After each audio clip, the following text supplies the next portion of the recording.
திருப்பரங்குன்றம் முதல் படை வீடு முருகன் திருக்கோயில் சங்ககாலம் தொட்டு, அதாவது பைபிள் உருவாவதற்கு முன்பாக, இயேசு மதம் உருவாவதற்கு முன்பாக, இஸ்லாமிய மதம் உருவாவதற்கு முன்பாக 3000 ஆண்டுகளாக இருக்கக்கூடியது நம்முடைய திருப்பரங்குன்றம் முருகன் மலை முதல் படை வீடு. நக்கீரர், இதெல்லா விஷயமும் உங்களுக்கு தெரியும். இந்த மலையுடைய பெருமை எல்லாமே. அவ்வளவு பழமையான மலையிலே இடைக்காலத்திலே ஒரு ஆக்கிரமிப்பு, அது சிக்கந்தர் தர்காவாக இருந்தது. வெள்ளையர் காலத்திலே சர்ச்சை எழுந்தது. பிரிட்டிஷ் ஆட்சி காலத்திலே நீதிமன்ற தீர்ப்பு, பிரிவியூ கவுன்சில், இப்போ உச்ச நீதிமன்றம் மாதிரி அந்த காலத்துல பிரிவியூ கவுன்சில் லண்டன், அங்க போய் அங்கே இந்த பிரச்சனை முடித்து வைக்கப்பட்டது. அங்க ஆக்கிரமிப்பு இருக்கு, அதை அவங்க பயன்படுத்திக்கிட்டோம். சிக்கந்தர் தர்கா, அந்த தர்காவை ஒட்டி இருக்கக்கூடிய அதற்கு போகின்ற பாதை நெல்லித்தோப்பு, 33.5 சென்ட் நெல்லித்தோப்பு, இது மட்டும் அவங்களுக்கு சொந்தம். மீதி எல்லாமே முருகனுக்கு சொந்தம். ஆனால் இந்த பிரச்சனை இப்பொழுது மீண்டும் ஒரு மிகப்பெரிய அளவிலே தமிழகம் முழுக்க முருக பக்தர்கள் மத்தியிலே ஒரு கோபத்தை, ஒரு எழுச்சியை உருவாக்கி இருக்கிறது. அறச்சீற்றம் இன்றைக்கு முருக பக்தர்கள் மத்தியிலே உருவாகி இருக்கிறது. ஒரு திருக்கோவில் என்று சொன்னால் மூர்த்தி, தீர்த்தம், விருட்சம், ஸ்தல விருட்சம், இப்படி எல்லா வகையிலும் சிறப்பு பெற்றதுதான் ஒரு கோயிலுக்கு அடையாளம். ஏற்கனவே மூர்த்தி, இந்த திருப்பரங்குன்றமே முருகன் வீடு இங்கே குடவரை கோவிலாக இருக்கிறது, முதல் படை வீடு. ஆனா ஒட்டுமொத்த மலையுமே சிவனின் அம்சம், சத்தியகிரி, இதனுடைய பெயர் சத்தியகிரி. இந்த திருப்பரங்குன்றம் மலை இன்றைக்கு மூர்த்தி மேலே ஆக்கிரமிப்பு, ஆக்கிரமிப்புக்கு பிறகும் மறுபடியும் பிணங்களை கொண்டு வந்து புதைப்பது. இந்த நிலையிலே இப்ப கோயில் நிர்வாகமே பெண்ணாயிருச்சுன்னா, ஆக்கிரமிப்பை ஒத்துக்கொண்டது என்பது ஒரு புறம், இன்னொரு புறத்திலே அந்த விளக்குத்தூண் வந்து தர்காவுக்கு சொந்தமானதுங்கிற மாதிரியான பேச்சுக்கள் வருது. மேல காசி விஸ்வநாதர் கோயில் இருக்கிறது, 15க்கும் மேற்பட்ட தீர்த்தங்கள் இருக்கிறது. அதுல இப்ப ஒரு தீர்த்தத்தை பாருங்க ஆக்கிரமிச்சிருக்கிறாங்க. அந்த தீர்த்தத்தை ஆக்கிரமித்து வேலி போட்டு பிறை சின்னத்தை ஏற்படுத்தி இருக்கிறார். அதே மாதிரி தல விருட்சம் கள்ளத்தி மரம், கள்ளத்தி மரம் கீழே இருக்குது மேலே இருக்குது. இந்த திருப்பரங்குன்றம் மலையினுடைய தல விருட்சம், அந்த தல விருட்சத்துல கொண்டு போய் தர்கால சந்தன கூடு நடத்துறீங்க. உங்க தர்கால கொடி ஏத்துங்க. எதுக்காக இந்த கோயிலுடைய ஸ்தல விருட்சத்துல கொண்டு போய் கொடியை கட்டுறீங்க, பிறை கொடி கட்டுறீங்க? இது சம்பந்தமா இந்து மக்கள் கட்சி புகார் கொடுத்திருக்கிறோம், நீதிமன்றத்திலையும் நாம அந்த வழக்கில் குறிப்பிட்டிருக்கிறோம். இப்படி இருக்கும் போது மேல கொடியேற்றுறதுக்கு, சந்தனக்கூடு விழா நடத்துறதுக்கு அனுமதி கொடுக்கறாங்க.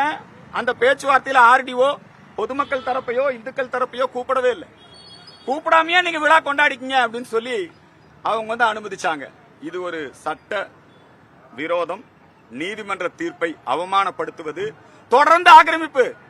சமணர் குகையில் போய் பச்சை பெயிண்ட் அடிச்சான், சும்மா எஃப்ஐஆர் தான் போட்டிருக்காங்க, இன்னை வரைக்கும் எந்த நடவடிக்கை எடுக்கல. அந்த தர்கால 1805 இருந்ததை மேல வேற ஏதோ ஒரு வருஷத்தை போட்டு புதுசா உருவான மாதிரி அதுல எழுதுறாங்க. அதையும் இன்னும் போய் சரி பண்ணல. சமணர் குகைகள் ஆக்கிரமிக்கப்படுகிறது, சுனைகள் ஆக்கிரமிக்கப்படுகிறது, ஸ்தல விருட்சம் ஆக்கிரமிக்கப்படுகிறது.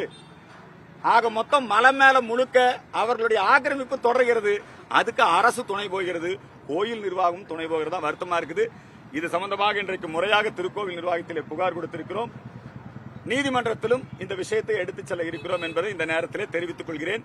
ரொம்ப முக்கியமான விஷயம், இந்த திருப்பரங்குன்றம் திருக்கோயில் சுல்தான்கள் படையெடுப்பின் பொழுது இந்த கோயிலை இடித்து விடுவார்கள், இந்த கோயிலை காப்பாற்ற வேண்டும் என்று சொல்லி கோபுரத்தின் மீது இருந்து குதித்து தற்கொலை செய்து கொண்டார் குட்டையப்பா பிள்ளை குடும்பம். இன்னைக்கு இங்க குட்டையப்பா பிள்ளை வீதி இருக்குது அங்க பக்கத்துல. அவங்க வைராவி வகைராக்கள் என்று அழைக்கப்படுகிறார்கள். அந்த குடும்பத்திற்கு இந்த திருக்கோயிலுடைய அந்த உரிமைகள் எல்லாம், அந்த குடும்பத்திற்கு மரியாதைகள் எல்லாம் இருக்கிறது. எப்படி குட்டையப்பா பிள்ளை கோவிலை காப்பாற்றுவதற்காக உயிர் தியாகம் செய்தாரோ, அதே போல திமுக குடும்பத்தை சார்ந்த பரம்பரையா திமுக, அந்த குடும்பத்தை சார்ந்த பூர்ணச்சந்திரன் மலை உச்சியிலே தீபம் ஏற்றுவதை நீதிமன்ற தீர்ப்பு கிடைத்தும் இந்த அரசு தடுத்து விட்டது என்று ஒரு முருக பக்தராக தீக்குளித்து தன்னுடைய உயிரை தியாகம் செய்தார். திமுக இருந்து ஒரு இரங்கல் அறிக்கை இல்ல, அஞ்சலி தெரிவிக்கல. 1 கோடி இந்துக்கள் திமுக இருக்கிறாங்க, நாங்க தான் முருக பக்தருங்கிறாங்க. உன் கட்சி தொண்ட முருக பக்தர் இறந்து போயிட்டான், ஆறுதல் சொல்ல வரல, கலெக்டர் வரல, மந்திரி வரல, அந்த குடும்பத்துக்கு உதவித்தொகை இல்ல, அந்த குடும்பத்துக்கு அரசு சார்பில் உதவித்தொகை இல்ல. கள்ளச்சாராயம் குடிச்சு செத்தா உதவித்தொகை, நீட் தேர்வில் தோல்வி அடைஞ்சா உதவித்தொகை, கரூர் நெரிசல்ல செத்து போனா உதவித்தொகை. ஆனா பூர்ணச்சந்திரன் என்கின்ற திமுக குடும்பத்தை சார்ந்தவன் முருகனுக்காக இறந்து போனா துக்கம் கூட விசாரிக்க மாட்டேங்கிறான். அன்னைக்கு பேச்சுவார்த்தை நடத்தும் போது காவல்துறை அவங்க என்ன சொன்னாங்க தெரியுமா? நாங்க உங்களுக்கு நிவாரணம் கொடுக்கறதுக்கு அரசாங்கத்துக்கிட்ட ஏற்பாடு பண்றோம். நாங்க இன்னை வரைக்கும் என்ன நடவடிக்கை எடுத்திருக்காங்க? அந்த குடும்பத்துக்கு நிவாரணம் வழங்கப்படவில்லை.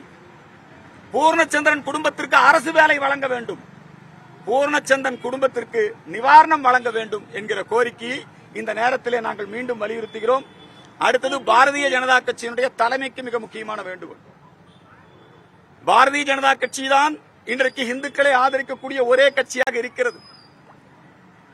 நம்முடைய மதிப்பிற்குரிய தலைவர் நயினார் நாகேந்திரன் அங்கே நேரிலே வந்து பூர்ணச்சந்திரன் உடலுக்கு அஞ்சலி செலுத்தினார்.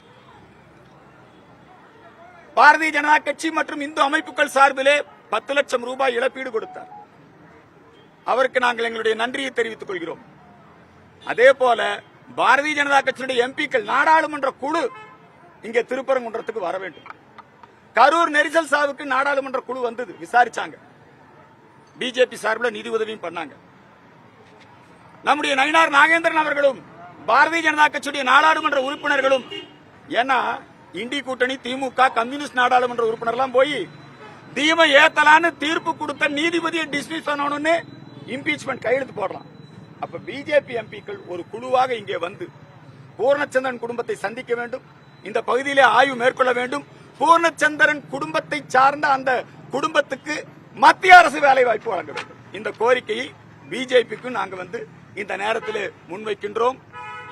தொடர்ந்து திருப்பரங்குன்றம் மலை உச்சியிலே தீபம் ஏற்றுகின்ற வரையிலும் எங்களுடைய சட்ட போராட்டத்தையும் மக்கள் போராட்டத்தையும் நடத்துவோம். உள்ளூர் மக்கள் இன்றைக்கு கொதித்தெழுந்து அவர்கள் உரிமைகள் பறிக்கப்படுகிறது. இந்த பழனிநாதர் கோயில் வழியா தான் மேல போகணும்.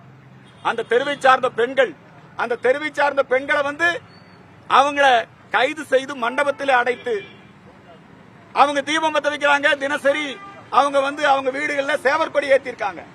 அந்த மக்களுக்கு எங்களுடைய ஆதரவு, திருப்பரங்குன்றம் உள்ளூர் மக்களுக்கு எங்களுடைய ஆதரவு. அரசாங்கம் தன்னுடைய நிலைப்பாட்டை இந்த விஷயத்திலே மாற்றிக்கொள்ள வேண்டும் என்கிற கோரிக்கையை இந்த நேரத்திலே முன்வைக்கின்றோம். நம்முடைய பூர்ணச்சந்திரன் எப்படி தீக்குளித்தும் ஆண்டாரோ அதே நாளிலே வங்காளதேசத்திலே இந்துக்கள் சிறுபான்மையாகிவிட்டோம். நேற்றைய தினம் மீண்டும் ஒருவர் உயிரோடு எரித்து பொது இடத்திலே கொல்லப்பட்டிருக்கிறார். வங்க தேசத்திலே சிறுபான்மை இந்துக்கள் பாதுகாப்பற்ற சூழ்நிலையில் இருக்கிறார்கள். கோயில்கள் இடிக்கப்படுகிறது, பெண்கள் கற்பழிக்கப்படுகிறார்கள். ஹிந்து என்கிற காரணத்திற்காக மதம் கேட்டு கொலை செய்யப்படுகிறார்கள். மத்திய அரசு வங்கதேசத்தின் மீது நடவடிக்கை எடுக்க வேண்டும்.